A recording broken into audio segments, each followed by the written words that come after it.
What if time isn't what you think it is? You've been taught it's a straight line, past behind you, future ahead. But deep down, something inside you knows that's not the whole truth. Because there are moments, glimpses, where you feel something before it happens. You walk into a place and get chills. You think of someone and they text you. You have a dream and then watch it unfold in real life. You call it coincidence. Science calls it anomaly. But your soul, it calls it remembrance. You're not predicting the future. You're feeling it. Because time doesn't flow. It resonates. And when you tune in, you stop walking through time and start hearing it like a song. Time, as you've been taught, is a calendar, a ticking clock, a sequence of cause and effect. A leads to B, B leads to C. But the ancients never saw it that way. Not the shamans, not the mystics, not the quantum physicists who dared to question the script. They knew time was more like a field, not a line, but a landscape. And every moment, past and future, already exists, right now, layered over each other like light through a prism. You don't move through time. Consciousness moves, tuning in to different moments the way a radio shifts stations. And some people, those who feel a little off, a little different, are tuning into frequencies that don't match the present. Not because they're wrong, but because they're ahead. You don't see the future by thinking harder. You feel it by softening. Your body, your intuition, starts vibrating with a moment that hasn't happened yet. And when it finally arrives in the physical, you don't react, you remember, because deep down you were already there. Have you ever felt uneasy for no reason, only to find out something did happen, just not yet? Or maybe you've walked away from a decision you couldn't explain, then weeks later realized your intuition saved you from chaos. That's not luck. That's not paranoia. That's temporal sensitivity. Your nervous system, your emotional field, even your cellular memory, they're all tuned to time in a way the mind can't fully grasp. Because your body doesn't live in hours and minutes. It lives in vibration. Every future has a frequency. Every possibility sends out a signal. And when your soul is quiet enough, it picks up on the future before it becomes visible. That's why you feel drawn to places you've never been. Why some people feel familiar the second you meet them. Why your dreams whisper things your logic can't process. Yet, it's not imagination, it's resonance. And when you stop dismissing those moments and start trusting them, you unlock something powerful. The ability to navigate the future not with force, but with feeling. Memory isn't just about the past. In fact, some of your memories haven't even happened yet. Sound impossible? Only if you believe time is linear. But what if memory isn't backward-facing? What if it's multi-directional? Think of déjà vu. That eerie feeling you've lived this moment before, but there's no record of it in your past. That's not confusion. That's a glimpse into your temporal blueprint. Because the soul doesn't track time in a straight line. It It remembers vibrations, not sequences. It knows patterns, feelings, energies, long before the physical event occurs. And that's why certain moments feel so charged. It's not that they're happening for the first time. It's that they're finally syncing with what you already knew was coming. Your dreams, not fiction, compressed timelines. Your gut instinct, not reaction, future memory. You are a time traveler, not in body, but in consciousness. And every time you trust that inner signal, every time you say, I don't know why, but this feels right, you're not guessing, you're remembering forward. You weren't meant to predict the future, you were meant to align with it. This is why intuition isn't loud. It doesn't shout. It whispers, in stillness, in gut pulls, in subtle knowing. And when you ignore it, you don't get punished. You just get redirected, delayed. Because your soul is always nudging you toward timelines where your highest truth unfolds. The version of you that's already healed, already powerful, already free. It already exists. You don't become that version through force. You become it through tuning.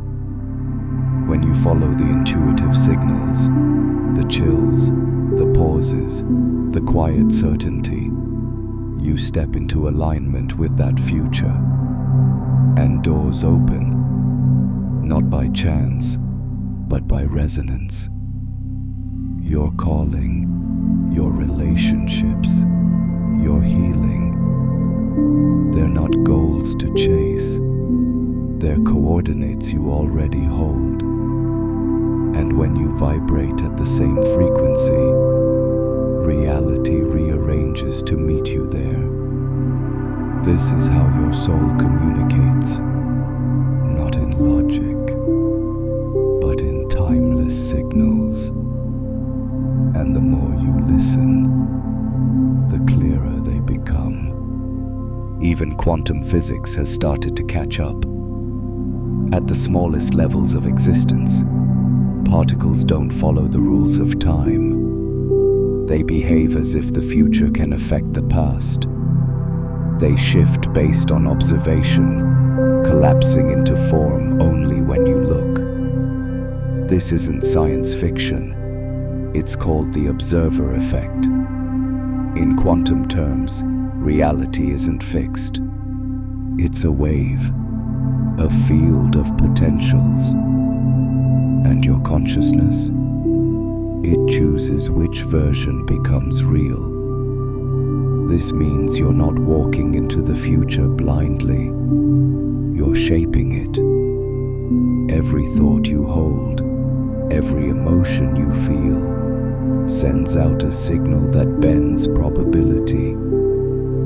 Time, in this view, isn't a flow. It's a fabric. And your awareness is the thread that weaves through it.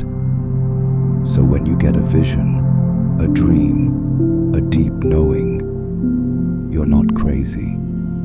You're entangled with a moment that already exists, one that's waiting for your attention to bring it forward. And when science and soul begin to agree, you know you're close to the truth. Because the future isn't written in stone. It's written in resonance, and the more consciously you feel it, the more accurately you shape it. The biggest shift happens when you stop fearing the future and start listening to it. Most people are terrified of what's next. Why? Because they've been taught the future is unknown, unseen, uncontrollable. But here's the truth. The future isn't a mystery, it's a frequency, and your soul already speaks its language. Think of every time you've had a bad feeling that saved you, or a sudden urge to reach out to someone right before they needed you. That's not superstition, that's communication. The future whispers, but it doesn't beg. If you're distracted, fearful, or too focused on logic, you'll miss the signal. But if you learn to listen, to feel, not overthink, you begin to move with the current of time, not against it. You make decisions not based on fear of failure, but on the pull of alignment. You no longer ask, "What if I mess up?" You ask, "What feels most like truth right now?" And that shift changes everything.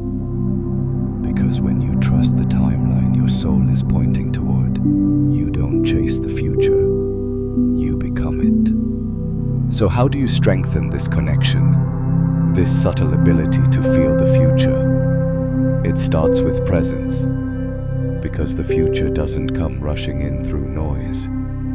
It arrives in the gaps, in the quiet moment between breaths, in the stillness between thoughts, in the pause before a decision. That's where the signal comes in. And here's the practice. Slow down. Your nervous system isn't designed to decode future energy when it's overwhelmed.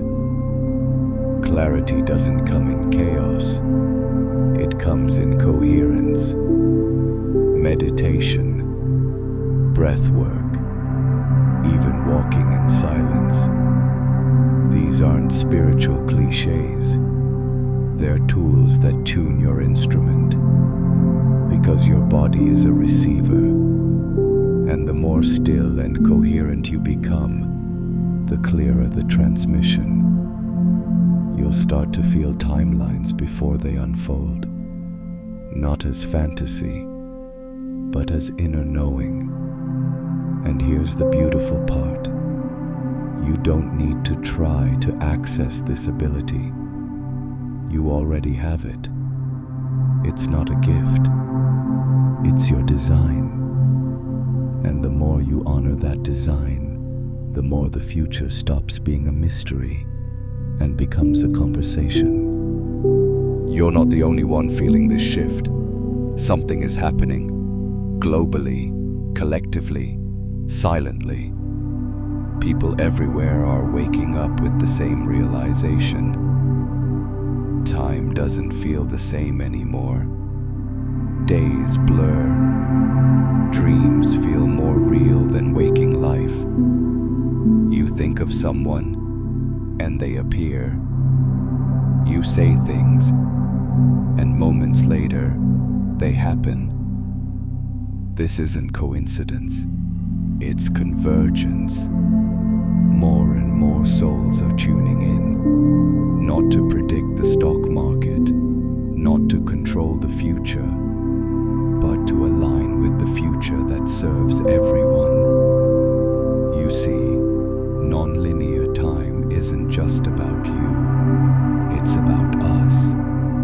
A web of consciousness sinking into higher harmony. When you trust your future feeling, you light up a node in that grid. And every aligned action you take, every moment you choose truth over fear, stillness over reaction, intuition over programming, you strengthen that signal for others. You become a transmitter, a beacon, not just navigating timelines, but anchoring better ones into reality. Because the future isn't just felt, it's co-created. And you, yes, you, are part of the design. So here it is, the truth they never taught you in school. Time isn't linear, reality isn't fixed, and your ability to sense what's coming is not strange. It's sacred. You've always felt it. In the pauses, in the chills, in the dreams that left echoes long after you woke. You weren't imagining the future, you were remembering it. Because time isn't something you move through, it's something you tune into. And when you stop fearing it, when you stop trying to control it, you begin to dance with it. You realize every breath is a timeline, every choice is a portal, every feeling is a guide, and the most powerful future you can create is the one you already carry in your heart, vibrating quietly, waiting for you to say yes. So trust the pull, honor the knowing, let your intuition be the compass, because the future isn't out there, waiting to surprise you. It's been whispering to you all along, softly,